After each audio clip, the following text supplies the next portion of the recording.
Hi guys, so we're back with Julio again, and we're gonna go this time over some gameplay. Julio, we already discussed some of your preparation for the tournament. We discussed some of the how it went over the weekend. You know, you end up getting second place, and you were featured in 3 matches. Am I right? Yeah, in 3, yeah. One was in the first stage, that will be the replay that will be coming, and the other was the finals and the top 8. That was the game that has the place for Wolves. Yeah, I find it so funny because in the NA they put 0 resolves. Yeah, absolutely no content. You know. So you were literally you has been actually the only resolves player to be featured in a match. You were featured 3 times and nobody else. Yeah, they recorded Jorge, but it was without caster, and was the round between them. And only they recorded one combo for game. Combo for game, yeah, full combo. We didn't see any single combo of Ritual Beast. Any single combo, just combo for game, full combo. Yeah, and when the caster told me when I was playing with my friend, I was telling them, this is the first Ritual Beast that you will cast in the world, because in Oceania they didn't pick one, in USA the same. And he said, Dampy tell me, really? And it's the first time. Oh my god, yeah, you know, funny you say that, because we definitely noticed they were not prepared to carry Ritual Beast. Yeah. They were definitely not prepared. I think Nadir was the only one that kinda knew more or less the lines a little bit, but oh my god, they were a little lost with your plays. Also, another thing I wanna comment that you did that I really like is that you speed up. You were a really good pace of play, you know? Really good pace of play. Yep. So, alright, so let's go ahead and let me switch to the next screen and let's go over the first match. Alright, so we are here, round 9, day 1. You have played 8 rounds so far. How you feeling? Yes. How's it going so far? Actually well, because just had 1 draw, and winning this last round means that only winning 1 game in the day 2, I got in the top cut.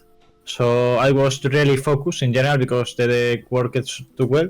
I think that my opponent at this point, he knows what I was playing, because play Ritual Beast is very character in general, but in my case I didn't know what was playing my opponent.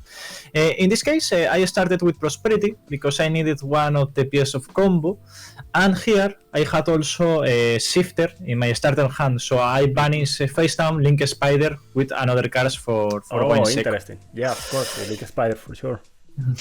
Here I have a lot of possibilities to take with this Prosperity, so I take the Cannahawk, and I start with the 2-card combo that has the deck Elder plus Cannahawk. Here I ask always if he wants to activate something in Resolution. Just one time the people drop the imperm. That's really good, yeah. You always have to ask, you never know, you know?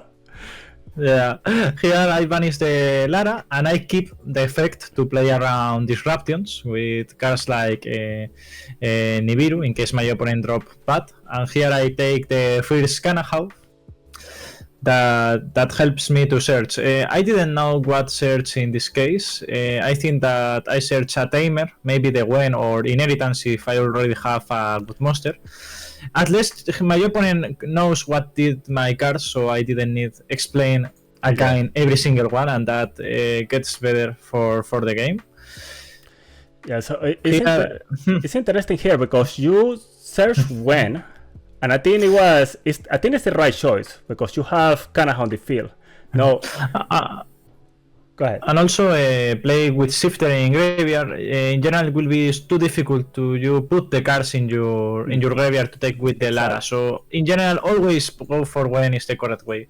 Here I summon King Falcos, activate effect by a cost, and my opponent doesn't know that this Link monster also tag out for cost. Yeah. So I could tag out and summon back the Rampengu and the Lara.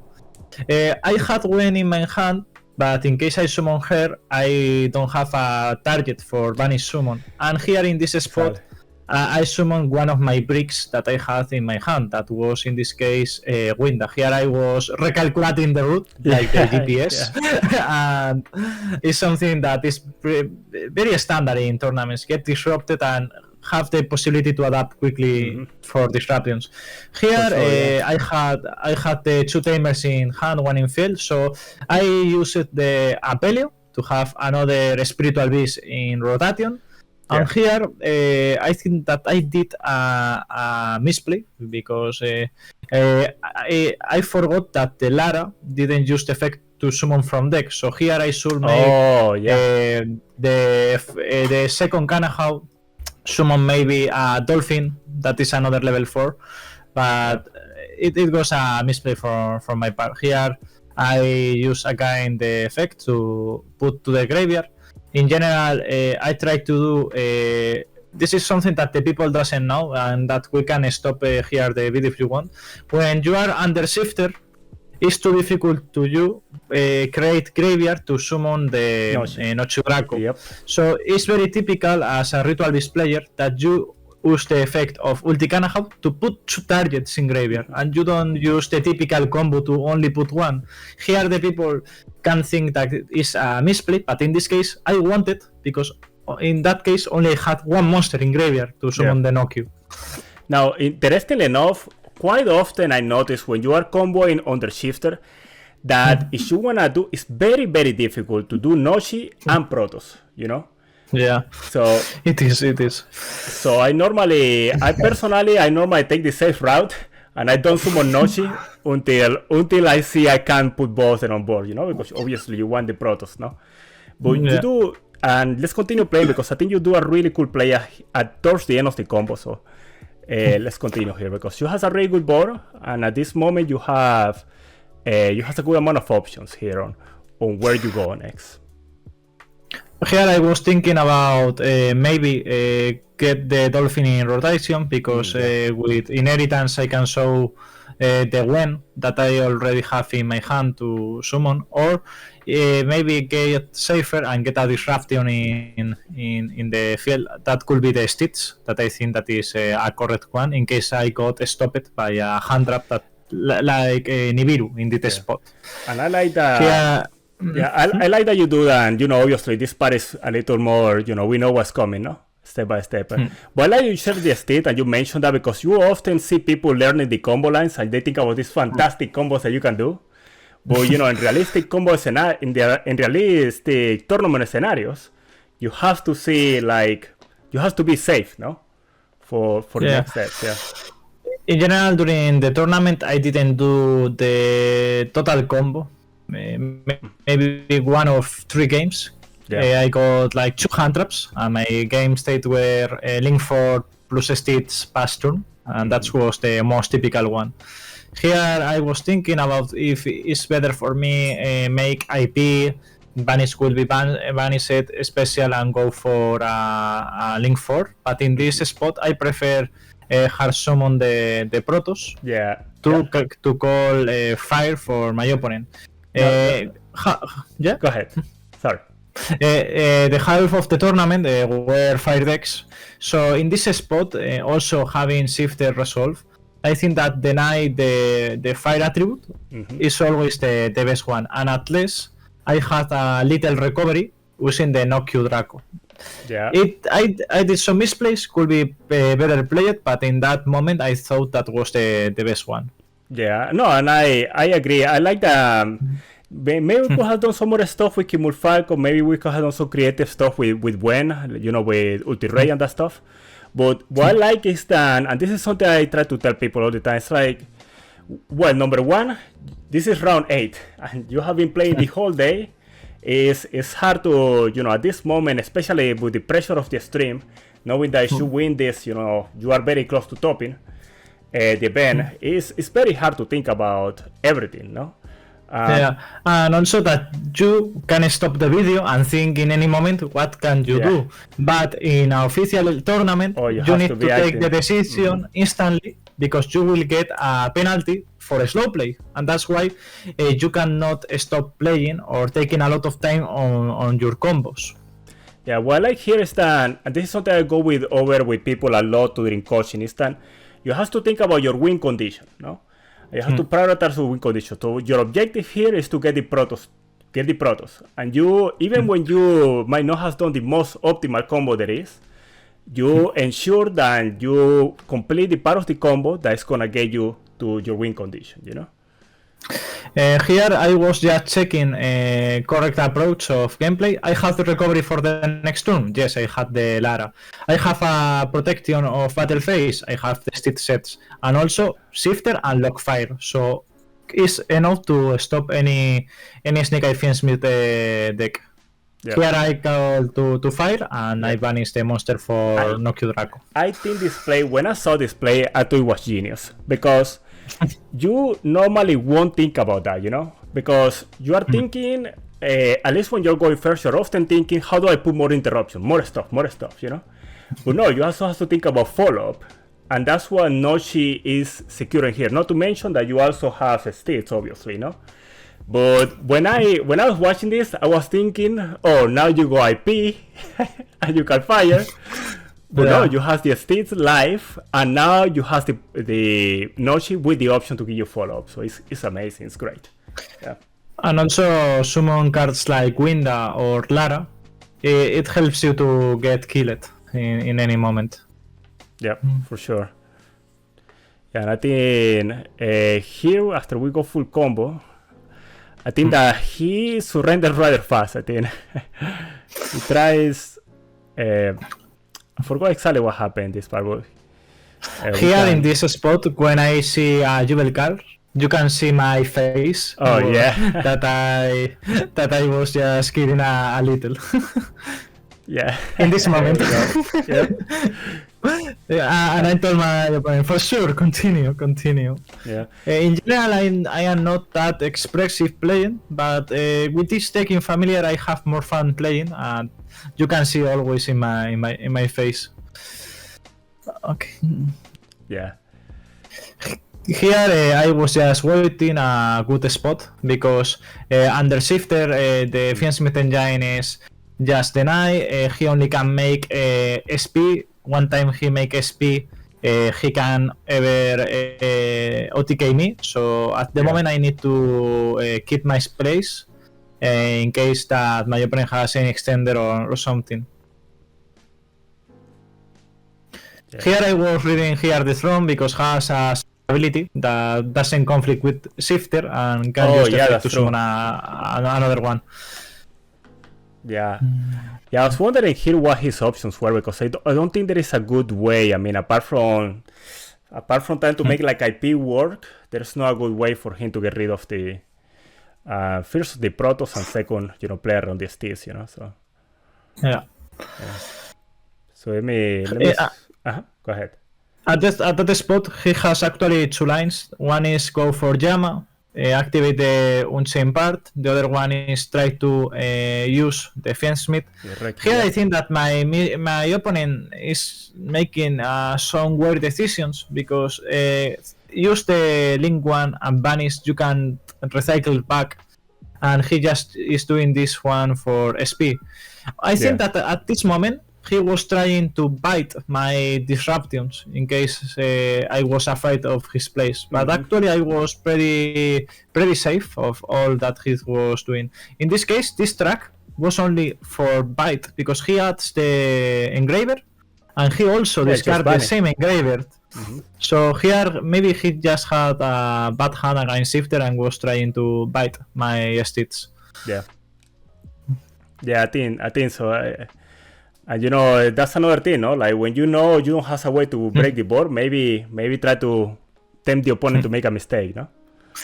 Yeah, we will comment later on other replays because in my top 8 I was making random plays to bite the Nibiru of my opponent. Yep. And he didn't use, and just I pass turn in case he wants to drop and still making the full combo. That is something that the people maybe didn't see, but we will comment later. Here he SP my Protoss. Here I was just safe because I see that he don't will OTK me and pass the turn. For sure, here I was activating the state. He changed the effect, but I can tag out. Yeah, with the targets. Yeah. Beautiful. Yeah. And So while I Ghana, hear because it's the one card combo. Yeah. it's the follow-up. Yeah. Ghana This is has the the follow-up. And you are rewarded for playing well the last turn, no? And having the Yeah, notch on the also, field. I had a second shifter in my starter Oh. hand, so my priority was clear my graveyard to be safe. Here, my opponent just was thinking about the scoop. Here, in my case, I was trying to make a OTK line. My opponent asked me a little what did the when. I was thinking on a Pelio, but I don't have graveyard to use the effect, but I ended summon him. Or maybe the Rampengu not. I summon the Apelio, activate an effect, banish Lara, get another body. If he didn't need me... He has seen enough. Yeah. So here in game 2, I put the Linings and Murelia, as we said in the profile video. Yeah, so we get those 5, and let's fast forward here a little bit, so we get to the start of that game too. So here I have a little of bad luck because my hand was unplayable, but at least I draw the shifter. So with the shifter, I stopped him a little for combo. And you do what we talk about, you shifted early. So, you don't play into the talents, the throws. And at the same time, you also, another thing that I notice people are doing, especially now after you top, is that people are going cross out, I see some people doing cross out with one shifter. Yeah. Also, a cool point to say it is if you see the slips that I have in my extra deck, that slips was the pricing that I got with my first national top with Ritual Beast. That's so cool. Yeah. Oh my god. I see a player that asked me about that and are that slips. Oh, beautiful. And I know you have the red and the yellow for the Spanish flag. Exactly. Exactly. It's great. Right, so here we don't play hand traps, so this is gonna be full combo. So I'm gonna just fast forward a little bit through this. Yeah, but in these steps, I need to try to make physical presence that in any moment I could stop my opponent. I noticed your I'm noticing your how can I say, your body language, Yes. Being like, okay. I can tell to my opponent, just don't play. I don't have more disruptions. He need to think that I have like Nibiru and all the hands as possible. Yeah, not to you. You grab your cards, you shuffle them, you think, you ask. Yeah. For sure. All right. Let's move forward. Here he makes, Yeah, because he go for a board here that is... I don't know if he was the optimal board on the shifter, but I know it's kind of half board here. I think that yes, because he couldn't make the Fiendsmith line. Here I go instantly into the battle phase. Yeah. And one time that I see that he keeps one set card in main, is when I thought that I already lost the game. Because the only good card that he should keep over the fusion is a flood hit. And it was a flood hit. Oh yeah, this is the game. But this game has something interesting because you end up losing the game, but you do something interesting. That is that the Petelfin end up coming in handy, Yeah. Also, as I said, I didn't have any starter in my hand. I summoned the flag, trying to bite a card. Yeah. Also, as a Spanish, the flag is red and yellow, and that's the true, same colors. That slips. You need to represent. Yeah. Here he instantly flipped the rivalry. But here I think that he did a mistake because I haven't combo, so he revealed the card for nothing. And here I set one card in the same column, of course, to make him think that was a imperm. That's really good. Here just summon a monster. I activate the Eclipse. The Eclipse here is very good because it allows me to summon a Gain monster because I put my monster face down. Yeah. The problem is that he will get some draws and also he changes any special summon monster from his hand. Yeah, this option here, it was a little questionable for me, because I don't know if he has a way to combo. Well, we don't know what the last card in his hand is, but he decided to draw 2 instead. And just leave the body like this. Yeah. Maybe he was praying for a hand trap. Maybe, yeah. Here, I draw the dolphin, and the unlucky part for me is that I draw the old Lara. In this case, if I draw the new Lara, it was just full combo and insta win. But in this case, I only could make the Protoss, banishing the monster in my boards. I could make a Lin 2, but it's also Dark Monster, and my principal idea was lock my opponents into Dark. Maybe Light was the best one. As you can see in the opponent's hand, he had a talents. So the Protoss, the Shifter in draw phase was the safest one. Yeah. Now, one thing in here that I like is that one, I just want to commend you for the deck choice of the Petelfin, because I know that was a really good call, and I was something that we didn't we were not thinking. I'll be honest, it wasn't in my list for the longest time. It wasn't in Swiss Skills list for the longest time. We didn't consider it until almost 2 weeks ago or a week ago, and it came into play here. Yeah, but here is the difference about testing the combos and discuss about the deck, and then playing the real life when you need to affront some disruptions, floodgates, back row, and you see that the deck is lack of back row removal. And here you can see that the Dolphin in this spot helped it to me a lot. Yeah. So here you go for that, which I think is the right choice, and you hit over it. This at least helped to me to survive. I didn't scoop at this point because I have in my main deck with the side deck the Linings and the Duster, so in any moment I could take back the game. So also my opponent locked to fire, he don't will play more. He just passed the turn at this spot and set one monster. Here I draw another card. I still locking him again another turn for Dark Monster. Yeah. So it's another turn to survive. I attack the set monster. Yeah, with the rivalry. Yeah.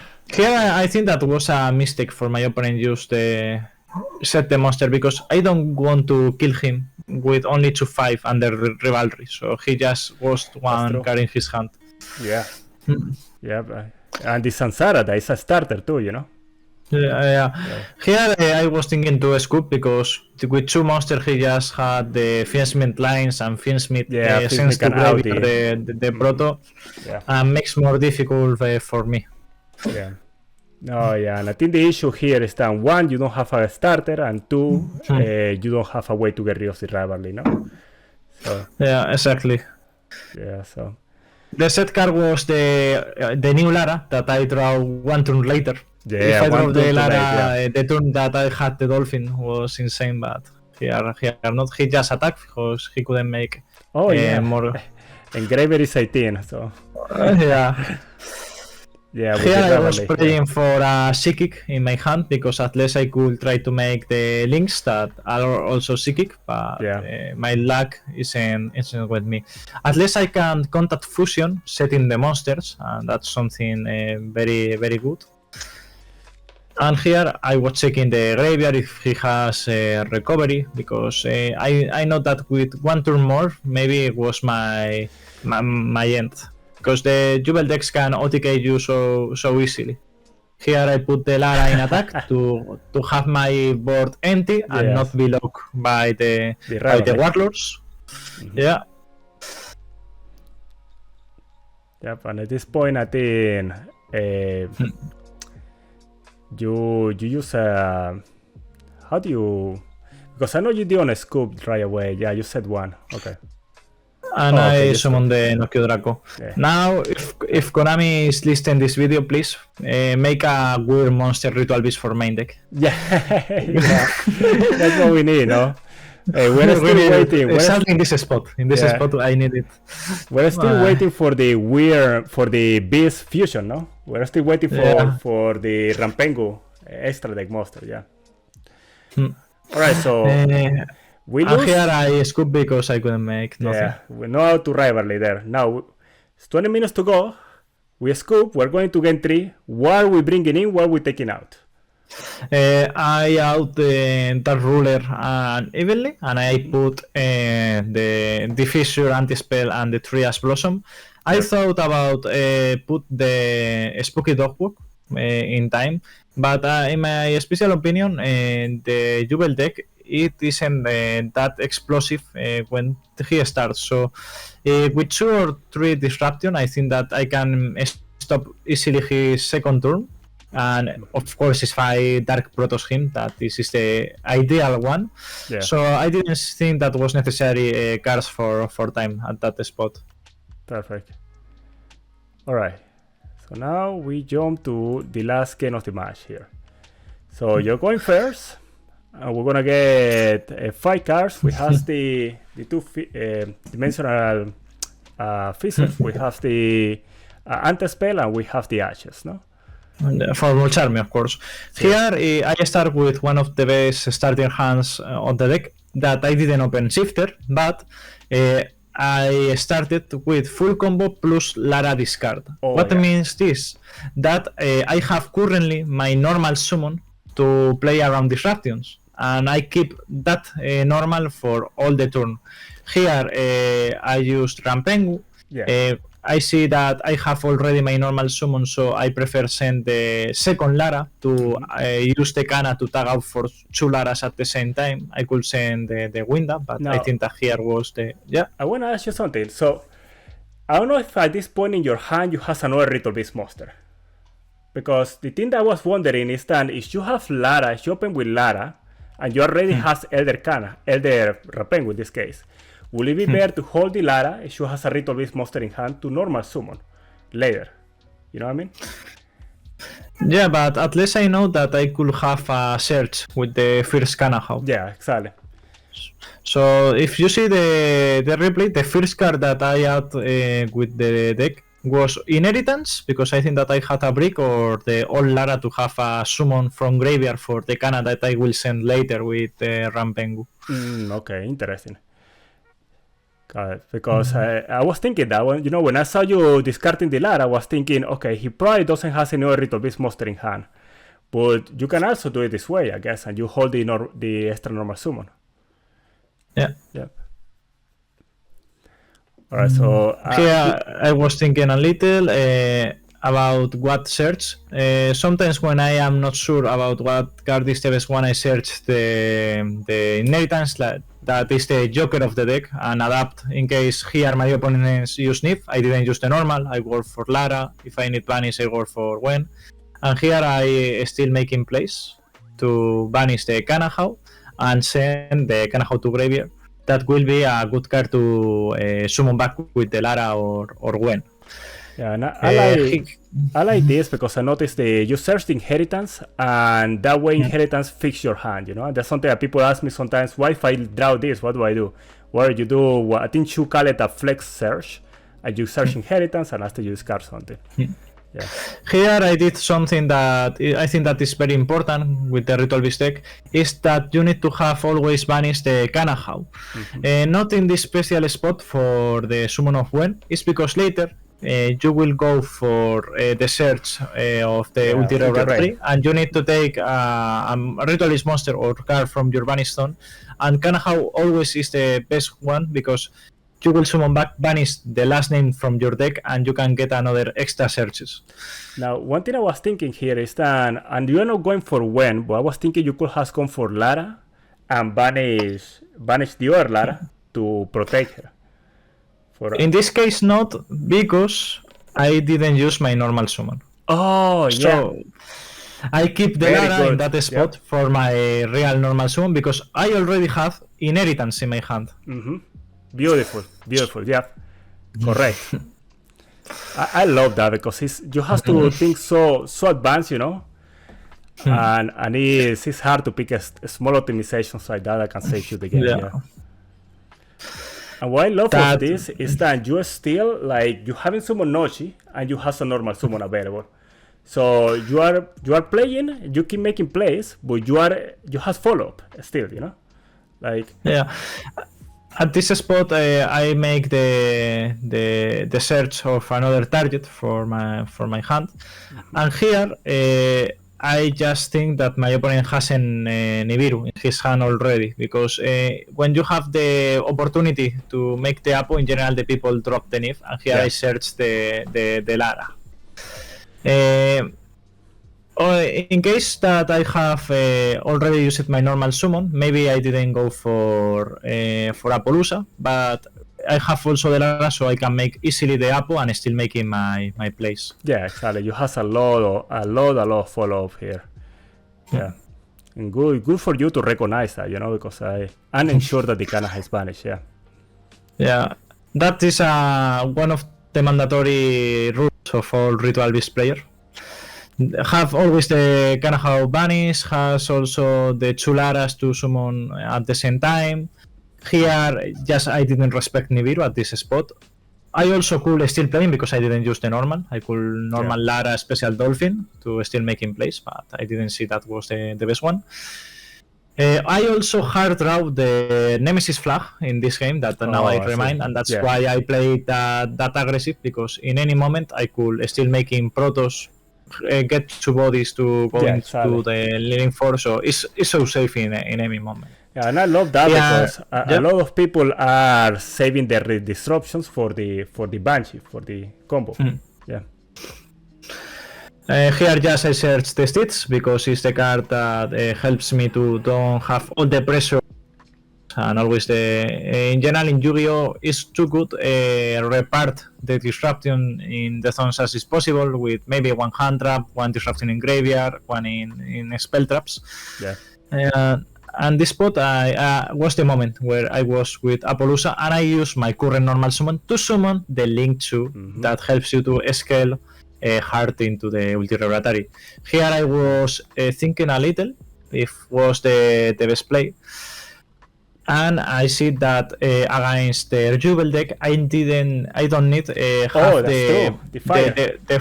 the fire in table, so I can use ever the flag as a material. Here I did a misplay because I forgot banish the Lara, the old one, because I take back the play and summons the Lara in defense, and it was the normal. So I put instantly into the graveyard, and the principal idea was keep the normal Lara to banish with the Dolphin and take another search. But I think that at this spot doesn't matter. No, I think at this point it's like you have so much. You have so much advantage, so much stuff, good stuff in the field. You know, you have Apo, and you're gonna be able to Protoss on the Apo, so you already have such a secure position. You know. See. Here is another checkpoint for the Ritual Beast community. If you have banished the link to Kimunfalcos, you can tag out the Nokia Draco to summon the Kimunfalcos, and then tag out the Kimunfalcos to summon two bodies. So that is pretty good. Here I was thinking about what could make. I make another Cannahawk because I am not playing the Pit Knight, and I will be locked to Dark, so the IP will be destroyed in this case. I search at this point a follow-up for next turn. I put the Lara in graveyard to have a protection, and with Protoss at this point just I lock fire so easily. I banish the Winda, one light monster that it's the Ulti-Gaia Pelio, and here I think that is the best combo that I did in the streaming, because the other turns I got just hand trap in general. Yeah, this was full combo. And what I like about this, and the same thing that I mentioned earlier, is that you are thinking not only about your board, but about follow-up too, you know? Yeah. Like, it would have been very easy, and I personally probably would have done this instead. Like, okay, this could have been an IP, you know? And you put even more stuff. But at this moment, you have one Banish, you have the Steeds, you have Appaloosa, and you already have Protoss. You know. And also I have the Nokia Draco protection, so he can target my Ritual Beast monsters. Yeah, so yeah, I love that you end up going for something like this instead, yeah. Here my opponent draws later the impermanence. Yeah, a little too late, There's one. I think that ever drawing later, I don't know if he keeps for Protoss, because he should pass over Appaloosa, Vanish, and Pop, and I think that he couldn't ever pass. But at this spot, I was just afraid of the rivalry or Fiend Smith Engine, because the the Yubel cards were off this turn. Yeah. Oh, I want to ask you a question here, actually. So, for the Yubel, I know you can stop Requiem with ulti Rotari, but for the Yubel deck, I think the fusion also tribute. The fusion that they make, the one that changed the monster effects, I forgot the name of. I think that the effects become destroy another card. Now I should read it. I am not sure at this point. Phantom of Yubel. Yeah, but I think the Phantom tributes also as a cost. Whoa. So I'm not really, sure. I didn't know it. That case. Yeah, and I think the Samsara the Lotus does the same thing. Yeah. Yes, Samsara the Lotus, yes, but this one, yes, you can tribute this card. It prevents you. Yeah. So it prevents it, no? Yeah. So yeah. Ulti Rotari is doing a lot of work here too. So yeah, I think at this moment, I mean, what you do as a Yubel player, you know, I guess Finn's main combo, but you are facing an Appaloosa, you are facing a Banish. It's just too much. This was the mandatory negate because he can out my field a little with the Engraver. He was the impermanence that draw with Slater. Here I was thinking about change something, and that's fine. Just draw at the track. Yeah, and at this point, the thing with the Engraver is that the Engraver needs to be able to equip in order to pop. So that gives you a window to do ahead and do a Steeds. That gives you a window to do a Rotari, all that sort of stuff. So that's the issue with that. And here I was pretty safe because he only could play with the Fiensmith engine, and as we said, Requiem can be used when Rotari was in my field. Here I was taking speed to my opponent because the time with Ritual Beast is sometimes a problem, so I help it to put the cards in the graveyard because he can still burn me for 1-2. Yeah, that's this true. is the competitive Julio. Yeah, he still can do 1200. Yeah, here he tries to special summon a monster, but we are under Protoss.